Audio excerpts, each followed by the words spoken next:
তখন ঘড়িতে সকাল 10টা। হঠাৎই ফোনটা বেজে উঠল। হ্যালো বলতেই শুনতে পেলাম কাকাতো দেওরের গলার আওয়াজ। হ্যাঁ বৌদি, তুমি আজ কী রান্না করেছো? স্পেশাল কিছু করেছো তো? না ভাই, আজ পুজোর দিন, আজ আর স্পেশাল কিছু খাবো না, আজ নিরামিষ খাবো। কথাটা শুনেই দেওর ফোনটি রেখে দিল।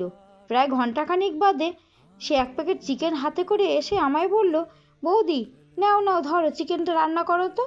বাবা, আজ যেন সূর্য পূর্ব দিক থেকে পশ্চিম দিকে উঠেছে। এতদিন পরে তোমার আগমন, তুমি তো কোনো খোঁজ খবরই নেও না। হ্যাঁ গো বৌদি, একটু কাজের চাপে ব্যস্ত ছিলাম। নাও তাড়াতাড়ি রান্না করো তো, আমার খুব খিদে পেয়েছে। বৌমা, ও যখন নিয়ে এসেছে, তুমি ঠিক আছে চিকেনটা রান্না করো আর ওকে একটু পোলাও বানিয়ে দাও। আমাকে পোলাওয়ের সঙ্গে একটু আলুর দম বানিয়ে দিও, তাতেই হবে। শাশুড়ি মায়ের কথা মতো রান্নাঘরে গিয়ে চিকেনটা করেছিলাম মহারানী, আর সঙ্গে বানিয়েছিলাম একটু পোলাও। দেওরকে তো খেতে দিতেই সে চেটে ফুটে একদম খেলো।